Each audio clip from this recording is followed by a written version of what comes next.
Good morning, good afternoon, good evening, and good night. Welcome to the Fly With Us podcast. This podcast is bringing the art of conversation, self-love, self-care, mental health care and protection, life lessons, love lessons, and everything in between. Today, we're going to talk about difficult conversations. I'm Lady Bounce. I'm Kryptonite. All right, go ahead, hit us with the mindfulness minute to get us started here. Okay. All right. Unforced forgiveness just in time. Forgiveness doesn't only resolve our past, it alleviates our fear of the future. At a certain point in our adult lives, we have to forgive the things that our parents or other elder family members did or did not do for us when we were younger. Then there may be more serious situations of abuse or neglect where forgiveness does not come so easily and counseling may be necessary. In these cases, do not force yourself to do something you are not ready to do. The important thing is to loosen the hold that the past has on us so that we can go out and live in the moment and build new positive memories. If we hold on to those negative things from the past, the strain can cause mental and even physical illnesses.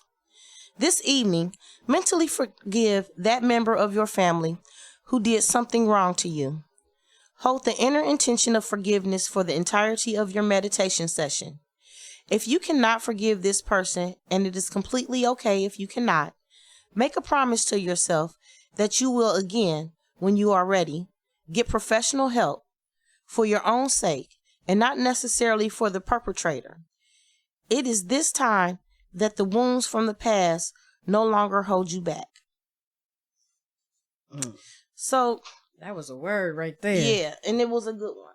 So we are going through what we are going through in our family and everything, unfortunately. And when people pass, when elder people pass, or when elder people are in the process of passing, you see people that you have known your whole life totally change. Mm-hmm. And turn into people you do not know. Yeah. And then you start to see the bitterness from the past, how people are still hurt over things from the past. Boy, I swear, as I'm talking to you, I'm thinking about so much right now, but okay. Let me try and stay focused and stay on topic. Okay. But it's just, things that hurt us from the past, we gotta learn to let things go. We gotta learn not to give energy to the negativity, and we do have to learn how to let things go and how to let things be. We really do. Not just for the sake of yourself, really, for the sake of yourself. Well, they say that forgiveness isn't for the other person, it is for you, because 9 times out of 10 the person that has wronged you isn't walking around perseverating over whether or not you forgive them or not. So it definitely is for you. And then you hear people say stuff like, well, I'll forgive you, but I won't forget. So if you don't forget, does that mean that you really are forgiving? Yes, it does. I'll tell you why. Okay. I'm that person. Look. No, for real. Because you can do something to me that I feel is really, really foul. Mm-hmm. But depending on how important you are in my life will determine whether or not I continue to mess with you. Right. Well, but no, that's different than forgetting that it happened. No, it's not. Okay. No, it's not. Because forgiving and forgetting, okay, them two different things, okay? Because I can forgive you and then I can forget you. You feel me? And I don't have to deal with you anymore. It doesn't mean that I have any animosity towards you. It doesn't mean that I'm mad at you for what you did. But it does mean I remember what you did and that shit was foul and I don't rock with you the same way. Right. And I'm not going to put myself in the same position to be done dirty again. That makes sense. You know what I'm saying? So it's not, yeah, you can forgive somebody and not forget and be wholehearted in your forgiveness. But you just deal with people accordingly. Okay. So in terms of having like those difficult conversations that are typically centered around feeling wronged being wronged, how do you have that conversation with somebody? How do you let somebody know? Like, for example, there are certain people, if it's a friend, it might be easier to have that conversation. Like, yo, you wronged me. I'm upset. We need to sit down and let's talk about it. Let's hash it out. If it's like a parent, a grandparent, or a family member that you're close to, it makes those difficult conversations that you have to have that much more difficult. Because you have that level of respect or that level of familiarity with the person that you just like, how do you start that conversation? Me, personally, okay? Because you know who you talking to. Right. That's why it was such a fitting question, because I know. Okay. So, me, personally, I'm just going to have that conversation. Because I can't rock with you like that. Like, I can't. Like, okay, it's like this. Because there's levels to it. Okay. I don't like to be fake. I can be fake, but I don't like to be fake. Right. I don't like being disingenuous.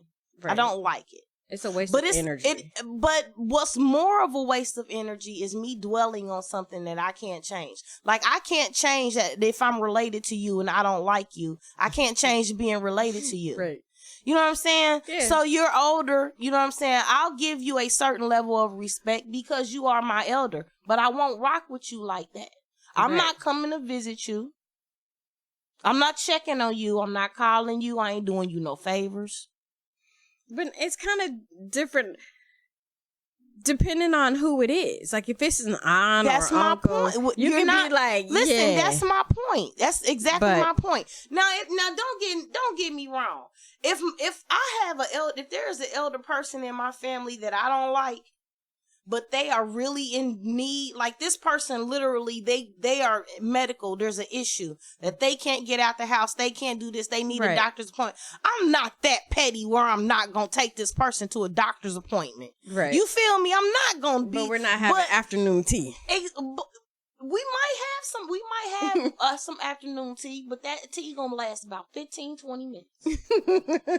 And then I'm going to be out. I'm going to do minimal. So that it won't be ugly. Right. And then at some point it'll get longer, and at some point maybe I will just push that, because you just old and fragile, and look at you.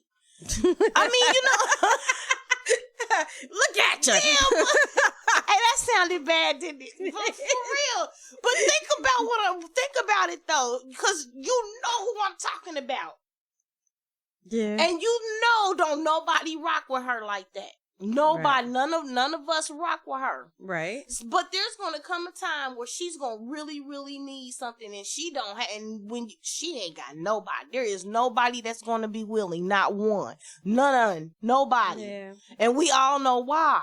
You know what I'm saying? But because understanding that she is how she is now. If she gets older and she's not, I would try to make sure she was comfortable somewhere. Yeah. But she ain't gonna. She won't stay home. I ain't gonna stay home, and like I help get her situated in a home or something. And right. And I think we do. Ooh, there was a plethora of things that I wanted to talk about. That really wasn't one of them. I was really today. I really wanted to talk about like the issue of forgiveness and as far as us getting back to our roots with family. Like, we have lost that. You know what I'm saying? Like, I'm straying from that last topic. We gonna forget I was talking about that. Right now, instead, what we're going to do is we're going to talk about how we can avoid having those types of feelings towards people that we love and care about. And what we need to do is start getting back to the root of family and how we used to be before crack tore our shit up. Yeah. You know what I'm saying? Because they put that stuff in our neighborhoods, and that was so devastating. We still are feeling the effects of it. I think people forget that, how our family dynamics was destroyed when that stuff hit the scene. Yeah. And we have really, really, I mean, it's touched our family. We saw what it did to members of our family and stuff, and how it splintered the family, and how people's deaths splintered the family. And we really got to get back to all these outside distractions that are ripping us up. The prison system, the crack epidemic that rocked us, this stop and men getting shot and killed at a traffic stop. You know what I'm saying? I mean, all the things that affect us tear us up so badly and splinter us up so badly that we don't even realize it. And it caused so many rifts. Right. And now it's just, as a result, that's common practice. And it's so common practice that when somebody tells you or shows you a different way to do something or to be, it seems foreign. It seems like a complete foreign concept. Like when I tell my students that my parents are still married, and they be like, what? Or when I tell them that I've been married for 20 years, over 20 years, I'm like, my son is 20. He'll be 21 this year. My daughter's 16, and they like, you're married? Your kids have a dad? Yeah. I don't have a baby daddy. I have a conversation with one friend all the time, and we are always talking about the state of African American people in America, because even though he is a man of color, he is not an African American. He is Dominican. So he differentiates himself, and he has an opinion, and that's fine because everybody has one. That's fine. And he feels as though I use the past as an excuse as to why Black people are in the state that they're in right now. You know what I'm saying? And my thing is, you can't not look at the past and not see how it affects the mindset of today.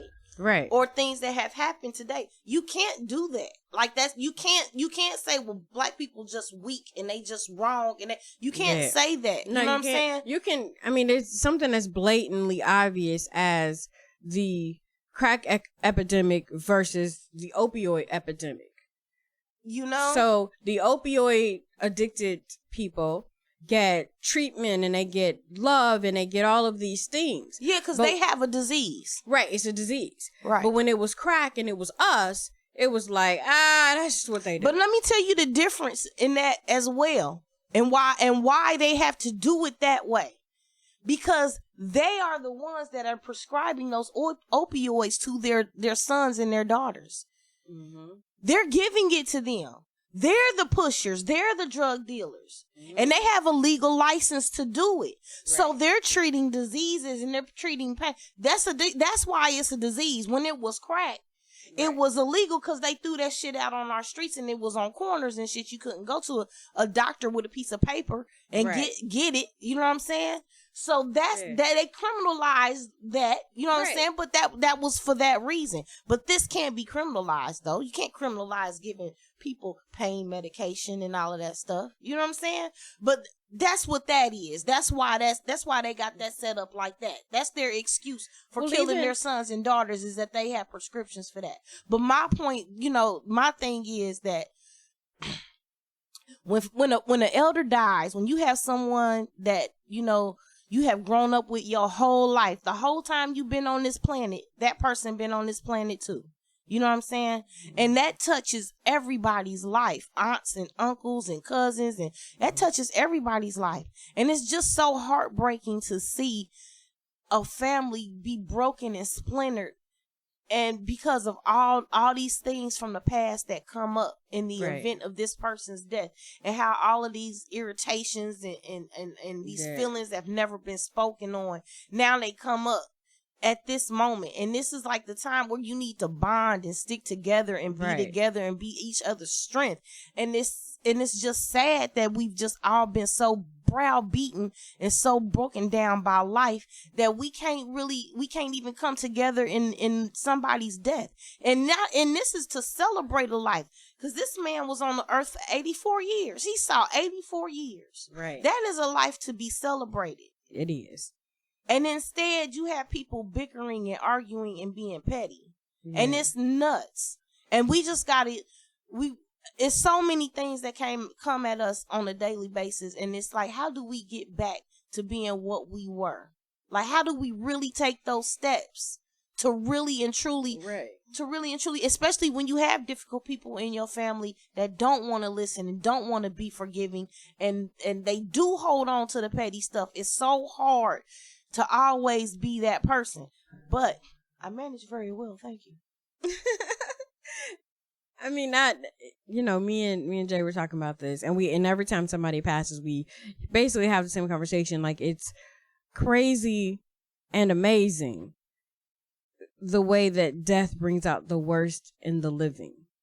It's real wild to me. And no matter how many times I see it and how many different families I see it in, it is still wild to me. I'm just like, I don't, like, sometimes I don't get it. I don't understand. Like, when grandma passed, I was hurt. Like I was physically hurt. And so, like, petty arguments and bickering and stuff like that got on my nerves. Like, I was mad. And I'm like, I don't want to be mad. I don't want to be mad at the rest of my family. But I'm like, I need y'all to chill out. Like, I need y'all to realize that her passing hurt physically. My daughter, who's very close to my grandma, very close to grandma, named after grandma, was hurt. And so for her to watch the family basically crumble, and she's hurting, and the people that she should be able to lean on besides me and her father weren't there for her to lean on because they were so caught up in their petty arguments. Well, in 1925, you took my cookie out my lunchbox. Like, so what? Listen, and I now want you to stop putting that on my peoples. They ain't that damn old now. Look, I'm just saying, like, no, but now that we are, in the same position again. I'm gonna tell you another thing of what it is too. It's a whole lot too of people not being real. You know what I'm saying? Because a lot of what the issue is that you don't really speak how you feel in front of mama and daddy to certain people because of how they treat them. Mm-hmm. If that makes sense. Mm-hmm. Like people say you treat every child is different, so you have to treat them different. You do. Right. I don't care who you are. You can say you don't, but there are certain aspects in which you do have to handle each child differently. Yes. Considering Absolutely. their personalities and stuff. And that's what it is. It's the dynamics of a lot of different strong personalities. Mm-hmm. But some people cater to others more. You know what I'm saying? Right. And then that does bring resentment.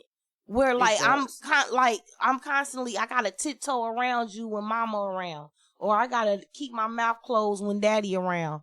You know what I'm saying? Cause I really want to, but I want to give you the business. Hey, but I don't. You know what I'm saying? I learned a long time ago. I ain't doing that. I'm giving it to anybody that really need it. You know what I'm saying? Right. And even in your giving it to them, there's a way to do it though. Exactly. I'm not gonna disrespect you. I'm gonna always keep it 100 though. You know what I'm saying? Like. I was talking on the phone, talking about the situation, but my coworkers could hear me. I was on the phone, but I was stating facts. They like, dang, you like the bearer of good news? I'm like, no, I'm not. What you talking about? Like, you just spitting it out. Just, what is there to should like? Oh, that's what she said. She was like, dang, you ain't making it seem like it's no hope or nothing. Nigga, it ain't none. What you talking about? There is no hope. Right. What am I going to sugarcoat? Why am I going to lie? Right. What am I? And then even, but there's a way to do it. So exactly, you know what I'm saying? Yeah. As long as you're not like gut bucket nasty with the neck rolling and loudness and all that. But some conversations are just, it is what it is. Like, we got to sit down, we got to talk this out, we got to hash this out. Or I'm holding on to something and I don't want to hold on to it no more. And now I'm at a point where I can talk to you about it. As opposed to cussing you out about it. And in those situations too, sometimes that person is not ready to receive a message. Yes. They're not ready to talk about it. Right. And in that situation, you gotta recognize that so that you don't get so pissed off that you end up. Right. You know what I'm saying? You don't let them draw you in. You gotta walk away from it. And then what do? You start dealing with that person accordingly. And I'll deal with you on your terms. The way you want to be dealt with, the way I see how you and it's done. We won't have to talk about it no more. But you have to be an important person for me to be willing to do to me, for me to be willing to do that. I have to really love you. Right. To be willing, because that, to me, for real, that's like a sacrifice.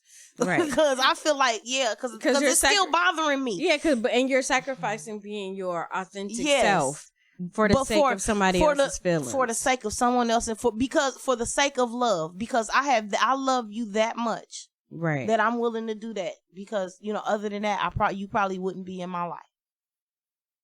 But I love you that much. I won't keep you around. So when you have these kinds of moments and conversations, would you say that there's an ideal place to have it? Like privacy.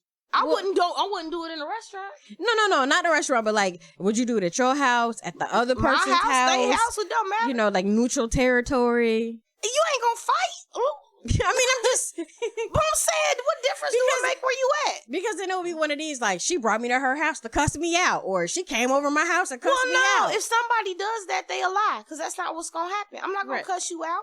I know, I'm just saying, my thing is, I'm having this conversation with you not out of animosity. Right. It's not because I have any malice intent or I want to hurt you. I'm having this conversation because I'm hurt. And I want you to know how I feel. And I want to repair this. I want to move forward. And I want to move forward with you. Because I love you. Whoever you are. Be you my friend, my man, my relative, whoever you are. I'm having this conversation with you out of love. Because I promise you, I will not waste my time.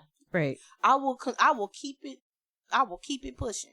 Keep it pushing. We ain't even got to talk about it. We ain't got to talk about why I don't like you, why I don't rock with you. We both know what you did. We both know how you are. We both know I see you. Right. So we ain't got to talk about it. We just act. We act accordingly. Okay. But there are some people in your life that you can't do that with. And so you do have to find a way to have those difficult conversations. I like how you got that out. You trying to, girl. I'm telling you what I do. I do. I'm not mad at you. And look, I apologize, y'all, if we was kind of scattered in different conversations. It all goes together. It does, though. It does. Because you got to talk about all of that stuff to get to the root of why things are how they are in our community as a whole, much less individually as families. Right. Our community as a whole has all of these issues that splinter us and tear us apart, and that stuff carries over into our daily lives and our daily dealings with our family members and how we interact with them and how they interact with us, you know what I'm saying? And how they interact with other people. So as a result of me sitting, my sister down and having this difficult conversation with her, that may empower her to go sit down with the coworker and have that difficult conversation. And that may spark that person to go have a difficult conversation. But and then the fact for healing. Yeah, and then the fact of it is we're never going to have community unity if we can't even have family unity. True. We got to learn how to get to the we gotta be able to do that. You know what I'm saying? Agreed. I mean, and we got family members that ain't no blood, but you know what I'm saying? But they feel like family. You know what I'm saying? So that's cool. That's what's up. But we got to get back to family, being there, being strong for family. I like it. Okay. All right. So here we go. Own up to your mistakes. That this is our self-care for this evening. Own up to your mistakes. If you've made a mistake recently, an error no one is aware of yet, then act upon it immediately. No one likes to make mistakes, but when you've messed up, admit it right away. Though you might be afraid of taking the heat, accepting blame before anyone else realizes what's happened makes you look trustworthy and confident. Unless you've committed a major transgression, people are more likely to remember that you had the guts to come forward than they are to remember that you did wrong. And that can pay off you in a big way. Wait a minute. Okay, I'm sorry. I'm missing 4. And that can pay off for you in a big way in the long run.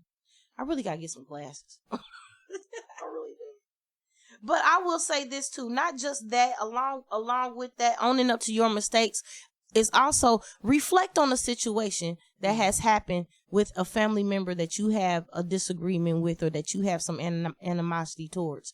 And reflect on that, and like the mindful moment says, meditate on that and try and reach a point of forgiveness for yourself. Try and do that for you, if for no other reason. Try and get a better understanding of one another, and try and know one another now, and see how you can roll with this person now in a way that's going to make family unity possible. I like it. I like it a lot. So, the brain science behind it all. I'm going to give you 12 tips for handling difficult conversations. So, we all have an inner voice that tells us when we need to have a difficult conversation with someone. A conversation that, if it took place, would improve life at the office for ourselves and for everyone else on our team. Fear drowns that inner voice, and we put the conversation off. The consequence of not having that uncomfortable conversation can be costly. So, handling difficult conversations requires skill and empathy, but ultimately it requires the courage to go ahead and do it. The more you get into the habit of facing these issues squarely, the more adept you will become at it. A crucial conversation is best approached with care. I will also like to say this before we go. Another challenge. I'm going to give you a second part to this challenge. Okay. Tell everyone that is important to you in your life that you love them. Tell them now, before anything happens to them. For no reason, just call them up and say, I love you. I just want you to know that you are important to me and that you made an impact on my life, and I love you. And I told that to my aunt last night. And it was a beautiful thing. It felt great to be able to tell her that, because she's not well. So to be able to tell her that, and it feels good. So do that tonight too. Okay, so 12 steps. First, be clear about the issue. To prepare, you might need to ask yourself 2 important questions. What exactly is the behavior that is causing the problem, and what is the impact that the behavior is having on you or your family? 2, know your objective. What do you want to accomplish with this conversation? What is your desired outcome? What are the non-negotiables in having this conversation? So, 3, adopt the mindset of inquiry. Spend a little time to reflect on your attitude towards the situation and the person involved. What are your preconceived notions about it? Your mindset will predetermine your reaction and interpretations of the other person's responses. So it pays to approach such a conversation with the right mindset. 4, manage your emotions. This is where I always get stuck at. Most of us are likely raised to believe that emotions need to be left at the door. We now know that this is an old school approach that is no longer valid in today's environment. It is your responsibility to understand and manage the emotions in the discussions, most importantly, your own. Be comfortable with silence. There will be moments in the conversation where a silence occurs. Do not rush to fill it with words. Just as the pause between musical notes helps us appreciate the music, so does the periodic silence in the conversation allows us to hear what is being said and lets the message sink in. Preserve the relationship. A person who has a high emotional intelligence is always mindful to limit any collateral damage in a relationship. It takes years to build bridges with people and only 2 minutes to blow it up. So think about how the conversation can fix the situation without erecting an irreparable wall between you and that person. Words hurt and you cannot take them back. No, you can't. They last forever. Be consistent. So when you have these difficult conversations with everybody, have it the same. Be consistent. Be fair. Develop your conflict resolution skills. If a conflict should arise in your conversation, use your emotional intelligence to diffuse it quickly.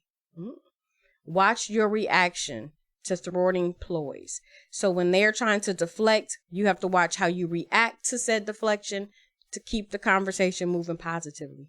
Number 10. I got good at that, boy. Number 10, this is what I just said a minute ago. Choose the right place to have the conversation.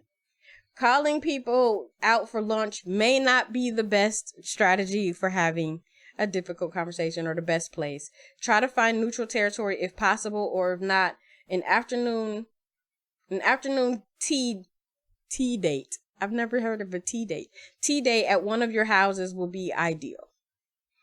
All right, number 11, we're almost done here. Know how to begin. Some people put off having a conversation because they don't know how to start it.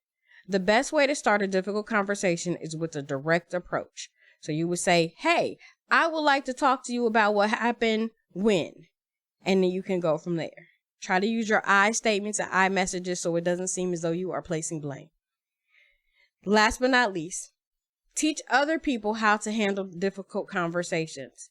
There are books out there called Difficult Conversations, How to Discuss What Matters Most, and Crucial Conversations, Tools for Talking When Stakes Are High. These can be found at your local bookstores or Amazon, it says. All right. So this week, we're going to call people and tell them we love them. Yes. We are going to own up to our own mistakes. Yep. And we're going to find ways to have those difficult conversations with people. And we're going to search for forgiveness. We're And going to search for our hearts forgiveness. For forgiveness. So this week, as you fly, those are your tasks, your charges, as they say in church. I charge you today, my sister. I don't know. I don't go to church. I'm sorry. You can fly with us on YouTube, SoundCloud, Anchor, Apple Podcasts now. What? Moving up. Moving up. You can Moving find us on up. Facebook and Twitter and SoundCloud. And as always, you can email us at flywithusla@gmail.com. I'm Lady Bounce. I'm Kryptonite, y'all. And we out. All right. Hey, this is good.